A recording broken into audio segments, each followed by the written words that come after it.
Hey, so not too long ago, I did X-Men number 8, and I was talking about the contents of the issue with the kind of fun romantic relationship going on between Gambit and Rogue, and then they introduced Bishop, and Bishop was accusing Gambit of being the traitor, and Wolverine's having attitude problems, and Cyclops can't keep his eyes off of Psylocke's butt when he's got the hottest redhead wife, or I don't think they were married yet, but he's got the hottest girl just right next to him. But I guess it's human and it's drama, so exciting.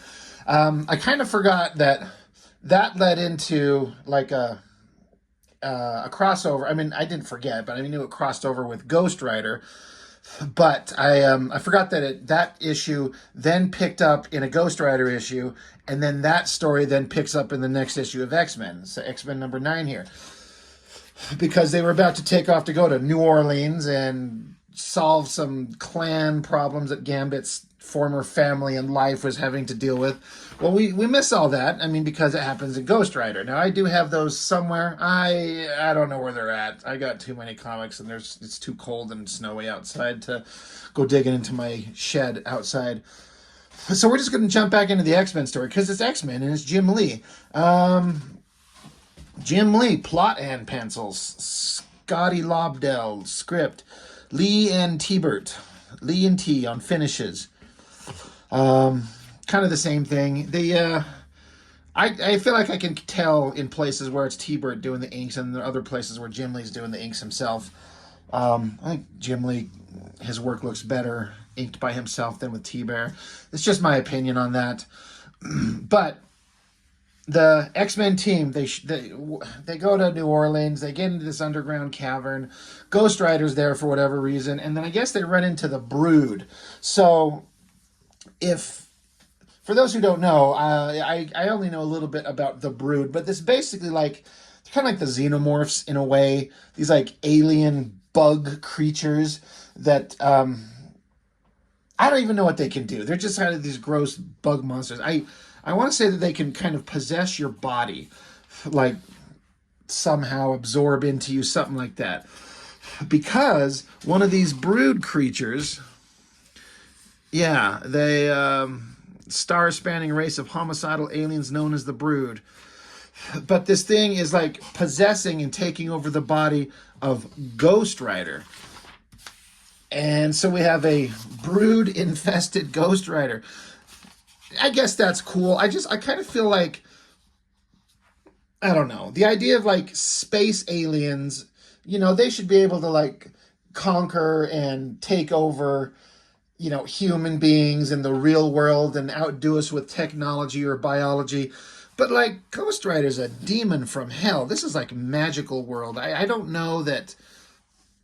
I don't know. I just feel like it'd be more interesting if the Brood just can't like possess a demon from hell. It's like this magical thing out of their understanding. But that being said, that's just my dumb thoughts. But they do. It works. So Ghost Rider's skull kind of transmutates into one of these creatures-looking things, and Wolverine's like, oh, Jesus.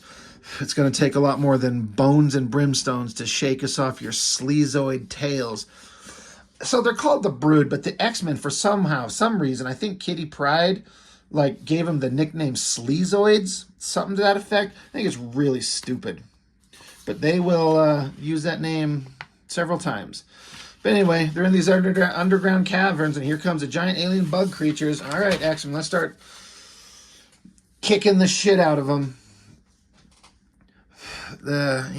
Gambit's telling, we were also introduced to Gambit's long-lost wife, this woman that he loved, and he had to leave because of the turmoil his existence got all messed up into, and she's mad at him, but she still loves him, and then it creates tension between Gambit and Rogue, all that kind of shit.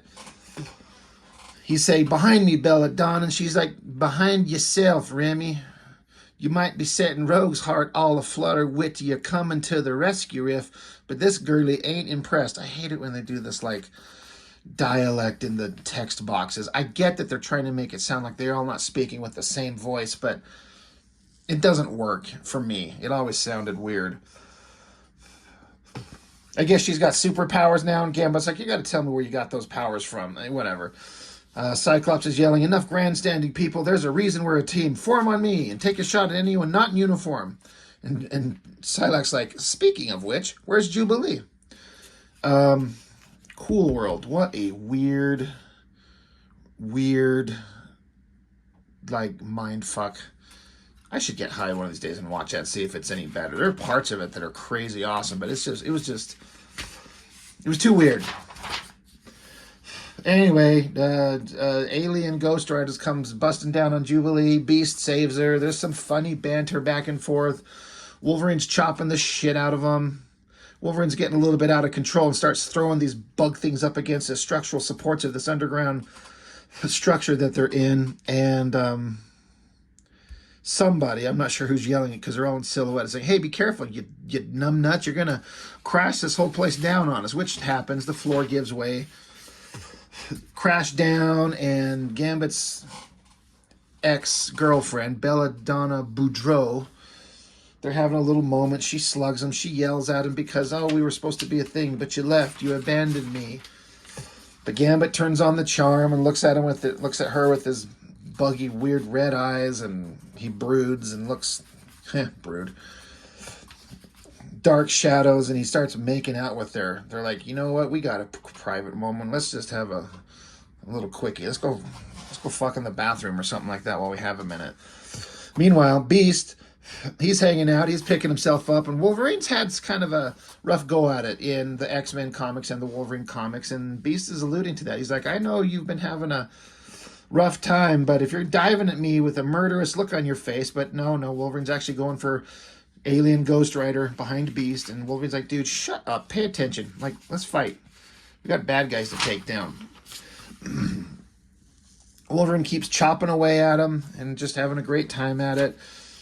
Alien Ghost Rider's pretty tough, throwing Beast and Wolverine around. Contra 3 for the Super NES. I never did play any of that. I only ever played the one Contra, with the code to get 30 lives. Shit was good. That was good times. Anyway, Wolverine and Beast picking each other up, giving each other a little pep talk. Wolverine takes off running. This was fun. Remember how there was a unintentional flirty thing going on between...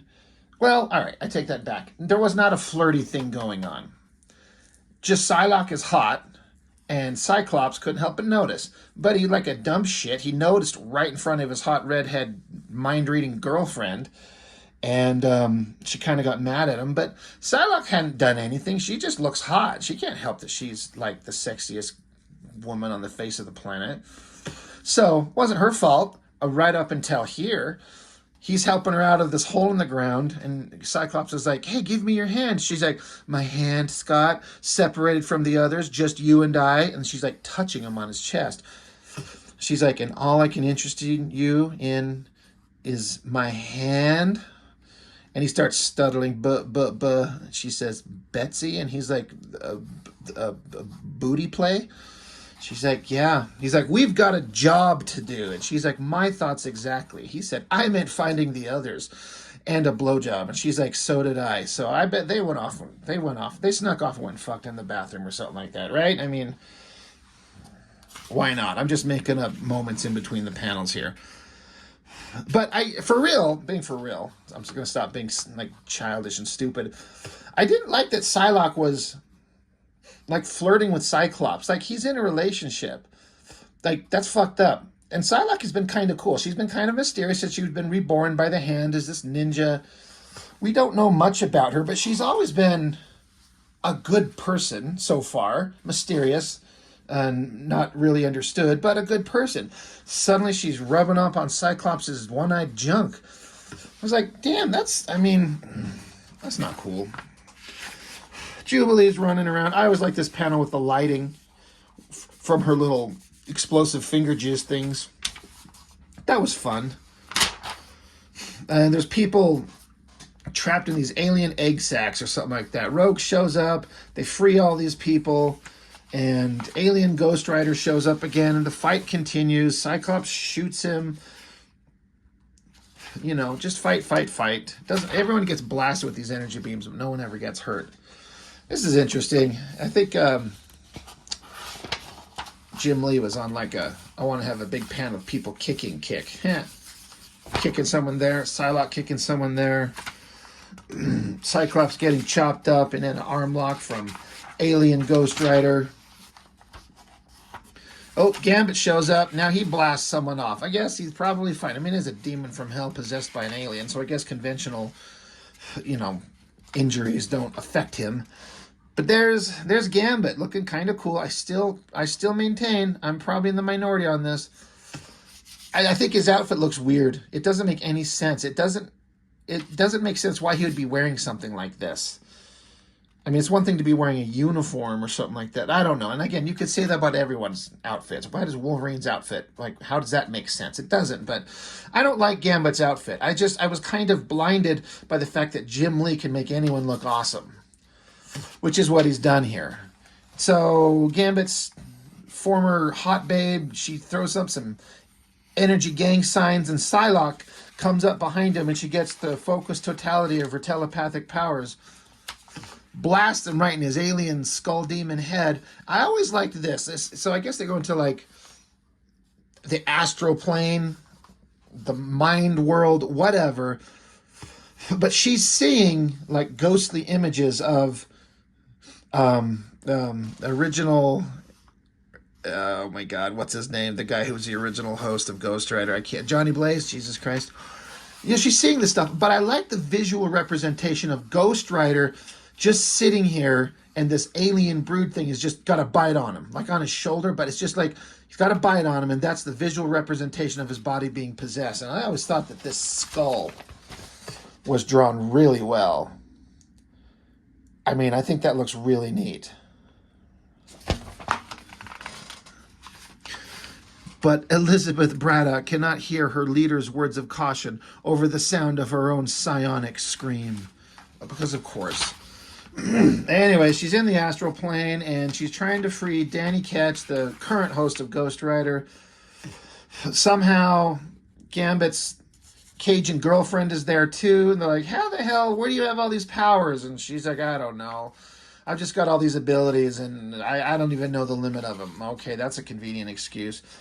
So she psychic knifes the totality of her telepathic powers into astral plane Danny Ketch's head, blows up the alien creature, I guess in the real world, giant energy explosion from the brood, more giant explosion, and Psylocke, I guess they come back to the real world. Psylocke has basically separated the alien creature from possessing the demon from hell, Ghost Rider.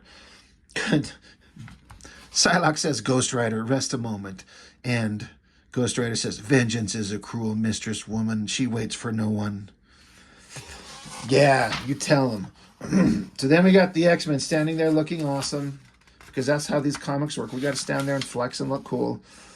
But after all that psychic invasion of brood-possessed Ghost Rider and Belladonna Boudreaux, who joined Psylocke somehow and doesn't even know the limits of her own powers, I guess all that explosion knocked her on her ass, and she's gonna die right here in Gambit's arms. So they're having a quiet little moment. She's grasping at him and blah, blah, blah. And then when she dies, I guess energy just busts out of her eyeballs because it's a comic book, and that's what happens. And Gambit's sad, and she's sitting there like a smoking crater of a body now. And some of Gambit's Cajun Creole buddies all show up and like, hey, we gotta do some shit. There's things going on. We don't have time to grieve. We don't have to stand around and cry like a little girl with a skin knee and shit. And Gambit's like, yeah. So they're like, all right, we got to wrap this up. This is a family affair. And Wolverine's like, you're welcome to see this through to the end, Ghost Rider. But I suppose that goes without saying. Ghost Rider says, yes, it does. I am here until vengeance is served. Wolverine says, sounds like a battle plan to me. And Gambit, with this awesome single shot of his face, vengeance, and he says some French bullshit, mes amis. Am I saying that right? You do not know the meaning of this word. hate the way they have that dialect going on. But I liked this intense face. Gambit's seriousness melted away, and Gambit's like playful attitude melted away, and he's dead serious. He's ready to kill somebody. So I thought that the build up to this, when I originally read it, was pretty good. I was pretty interested that, action, fighting, aliens, the girl who we barely met and know nothing about, she died, and we're supposed to pretend like we care. We don't care, but Gambit cares, so we're supposed to care. So we'll pretend like we care. We are the rest of the X-Men. They're like, we don't know who this girl is. We don't give a shit. Well, it's a comic book, dude. She'll be back. But Gambit's sad, and so it's going to lead into a big, awesome, climactic finale somehow, right? Well, it finishes in Ghost Rider number 27, which I do have somewhere, and I want to say has a Jim Lee cover. I just don't know where it's at. And I also seem to remember very distinctly, I don't remember who drew it, and this is going to be true for anybody of this era, but no one looked as good as Jim Lee. And so I just remember thinking, this story, it doesn't finish here in X-Men, and it finished like a bad fart in Ghost Rider, because just visually it wasn't as interesting, and it really kind of ruined any impact the story could have had. They're just trying to give some history to Gambit and trying to cross over and get everyone to pick up everyone else's books. I kind of thought like Ghost Rider was doing fine at the time. I wonder if this was a Marvel mandate, like, hey, Ghost Rider's kind of having a hard time, cross it over with the X-Men, or if Jim Lee, who was in control of the X-Men here, was like, I want to do Ghost Rider. I wonder what the way it went. But either way, that's all. That's kind of a part of a story. And those Ghost Rider issues are out there somewhere. I'll come across them one of these days, and maybe I'll have to dig this back out when I talk about the Ghost Rider issues. We'll have this to do a refresher, but that probably won't be for a while. So, it's X-Men by Jim Lee. It's just, once again, it started out really strong and kept reaching these crazy heights of awesomeness, and just kind of trails off as interest wanes. It's just not as interesting as it used to be. But I didn't really know that at the time. I couldn't admit it to myself, and here we are. So anyway, that's it. X-Men number 9 with Ghost Rider and Wolverine fighting to the death, but no one dies. Anyway, that's all. Thanks for joining me. Bye.